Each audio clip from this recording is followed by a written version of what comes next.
एईडीओ के एग्जाम में जिस तरह से धांधली हुई थी, जिस तरह से कहा जा रहा था कि ब्लैकलिस्टेड कंपनियों को उसमें मतलब रखा गया था, ब्लूटूथ पकड़े गए थे, बहुत सारी चीजें थी जिसको लेके ये मतलब आवाज उठाया जा रहा था। सबकी मांग थी कि एईडीओ की एग्जामिनेशन को रद्द किया दिया जाए और कहीं न कहीं नए सरकार मतलब नए मुख्यमंत्री बनने के बाद जो है एईडीओ के एग्जामिनेशन को रद्द कर दिया गया। मैं इसी मुद्दे पर बात करने आई हूँ। हमारी मौजूदगी पूर्व आईपीएस अमिताभ दास सर के पास है। मैं इनसे बात करूंगी क्योंकि इनका भी डिमांड था कि एईडीओ की एग्जामिनेशन को रद्द किया जाए। सर, सबसे पहले धन्यवाद आपका, जो आपने मांग की उसका मतलब सबके लिए इसमें है और स्वागत है आपका। जी थैंक यू। ये एक सत्य की जीत हुई है। मैं भी मांग कर रहा था कि एईडीओ की परीक्षा रद्द हो और फाइनली बीपीएससी ने रद्द कर दी परीक्षा। देखिए, शुरू से मामला दर्शकों को समझाता हूँ। एईडीओ का मतलब होता है assistant education development officer. Hindi में इसको कहेंगे सहायक शिक्षा विकास पदाधिकारी, है ना। और पिछले महीने यानी अप्रैल में बीपीएससी जो है, बिहार लोक सेवा आयोग, उसने बिहार में एईडीओ के सीधी भर्ती के लिए परीक्षा का आयोजन किया था और लगभग 700 परीक्षा केंद्र पूरे बिहार भर में बनाए गए थे और एईडीओ पद के लिए 935 रिक्तियां थी। तो ये परीक्षा हुई, लेकिन परीक्षा होने के तुरंत बाद मतलब इस पर विवाद खड़ा हो गया। लोग कहने लगे कि पेपर लीक हो गया है, इसमें बहुत कदाचार हुआ है, लोग कान में ब्लूटूथ लगा के आ गए हैं, ये हुआ है वो हुआ है। उसके बाद ईओयू ने जांच शुरू की। ईओयू का मतलब होता है आर्थिक अपराध इकाई। ये बिहार पुलिस की ही इकाई है और ईओयू में 9 पुलिस अधिकारियों का एक एसआईटी बनाया गया और एक एसपी के नेतृत्व में, और इस एसआईटी ने जांच शुरू की गड़बड़ियों की। तो एसआईटी को बहुत मतलब चौंकाने वाली बातें मालूम हुई। सबसे चौंकाने वाली बात ये आई कि एईडीओ की परीक्षा में बीपीएससी ने बायोमेट्रिक हाजिरी का जो जिम्मा जिस कंपनी को दिया था, वो कंपनी भारत सरकार के द्वारा ब्लैक लिस्टेड है, यानी काली सूची में है। अब बायोमेट्रिक हाजिरी का मतलब दर्शक जानते हैं।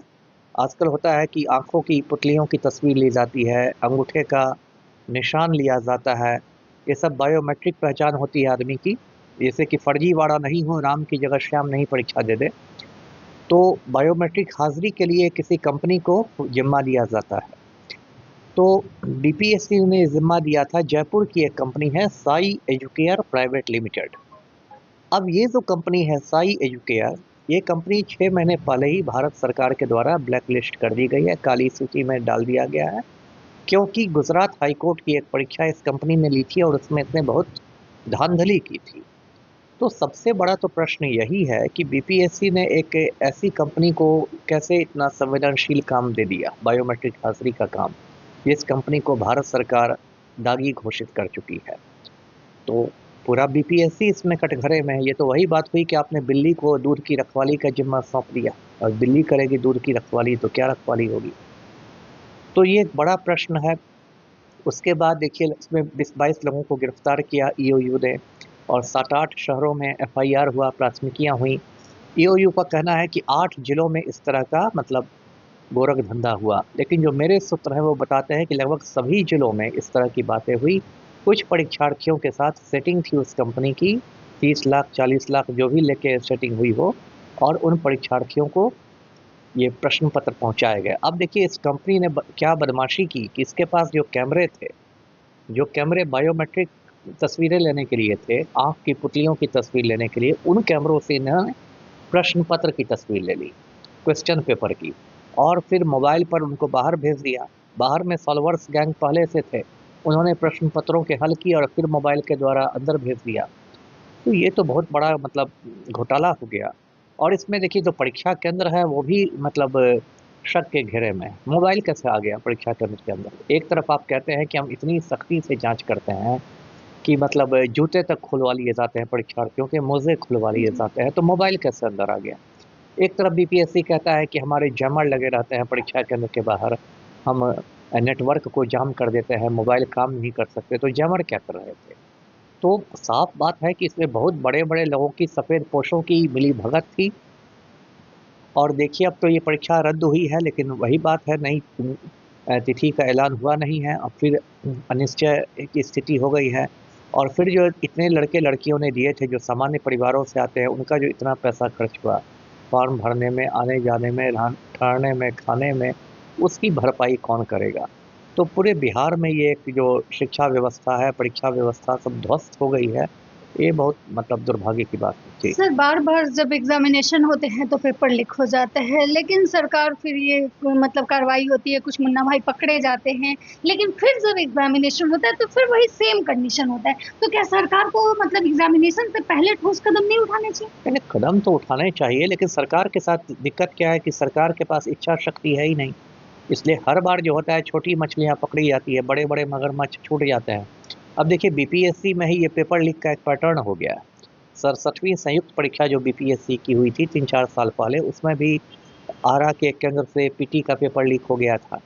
उसके बाद टीआरई 3 की परीक्षा जो बीपीएससी ने ली थी, उसमें झारखंड में हज़ारीबाग है, वहाँ से 250 लड़के लड़कियां पकड़े गए थे जो कि प्रश्न पत्रों का हल कर रहे थे, उनको पहले से पेपर मालूम था। उस पर बीपीएससी चेयरमैन का बयान आया कि भाई हमारे पास कोई ठोस साक्ष्य नहीं है, ठोस सबूत नहीं है। उस पर सोशल मीडिया पर लोगों ने ये बीपीएससी का मजाक उड़ाया कि 250 लड़के जो पकड़े गए क्या तरल साक्ष्य हैं। तब जाके बीपीएससी ने टीआरई 3 की परीक्षा रद्द की। तो ये तो एक पैटर्न हो गया, इसलिए बिहार लोक सेवा आयोग का नाम लोगों ने बिहार लीक सेवा आयोग रख दिया है। तो ये तो है, और से बड़े-बड़े लोग हैं, सफ़ेद पोश लोग हैं और इनसाइडर तो मिले ही हुए हैं, बीपीएससी के अंदर के लोग तो मिले हुए हैं और एक ऐसी पूरी अराजक व्यवस्था हो गई है जिससे मुझे नहीं कुछ रोशनी दिखाई दे रही। जी। लास्ट सवाल टीआरई 4 के भी जो मतलब है उसके भी रिजल्ट को लेके बार-बार धरना प्रदर्शन होता है। ये मतलब दरोगा बहाली उसको भी लेके मतलब लेकिन सरकार मतलब धरना प्रदर्शन लोग करते हैं, मतलब बच्चे जो हैं रोड पे उतरते हैं, आंदोलन होता है, लेकिन मतलब कुछ खास जो है ना रिजल्ट नहीं दिखता है। वही बात है ना, माफिया ही इस राज्य में सरकार को चला रहा है। चाहे वो शिक्षा माफिया हो, भू माफिया हो, बालू माफिया हो, दारू माफिया हो, माफिया ही सरकार चलाता है। सत्ता के गलियारों में माफिया की इतनी ज़्यादा पैठ है कि कुछ पता नहीं है ना? जैसे कि बिहार में आप देखिए सिपाही भर्ती घोटाला हुआ जी। था। बीपीएससी तो वो परीक्षा नहीं लेता है, जी। केंद्रीय चयन पर्षद ने परीक्षा ली थी, हुँ। उसमें पेपर लीक हुआ, उसमें सब कुछ हुआ। लेकिन उस समय जो चयन पर्षद के जो चेयरमैन थे, संजीव सिंघल, वो आज भी बाहर हैं, जबकि कायदे से उनको जेल में रहना चाहिए था। क्यों? क्योंकि जो पूर्व मुख्यमंत्री थे पलटू राम, उनके संजीव सिंघल बहुत मतलब करीबी थे। इसलिए जब संजीव सिंघल को डीजीपी से जब रिटायर हुए तो उनको सिपाही चयन पर्षद का चेयरमैन बनाया गया। जब वहाँ से हटे तो ऊर्जा विभाग में सलाहकार बना दिया गया। मतलब हमेशा उनके लिए कोई ना कोई कुर्सी तैयार रहती ही है। तो इस तरह की जो पूरी मतलब एक आप कह सकते हैं नापाक गठजोड़ है, भ्रष्ट अधिकारियों का, भ्रष्ट नेताओं का, शिक्षा माफिया का, नकल माफिया का, इस वजह से ये सब हो रहा है। जी। तो आप देख रहे थे कि हमारे साथ सर बात कर रहे थे और जिस तरह से सर का भी कहना था कि अगर एईडीओ की परीक्षा रद्द नहीं होगी तो हम न्यायालय तक जाएंगे, लेकिन शायद सरकार को उससे पहले ही लगा कि धांधली हुई है और जिस तरह से लोग विरोध कर रहे थे कि मतलब ये रद्द होनी चाहिए, तो सरकार ने इस पे कदम उठाया और जो है ये परीक्षा जो है एईडीओ की वो रद्द हो गई। सर ने क्या कुछ कहा कि जिस तरह से माफियाओं का दबदबा है हर सेक्टर में, चाहे वो भू माफिया हो, चाहे किसी भी तरह का, मतलब हर जगह जो है माफियाओं का ही वर्चस्व है। बाकी आप लोग की क्या प्रतिक्रिया, अपनी राय कमेंट में ज़रूर दें। नमस्कार।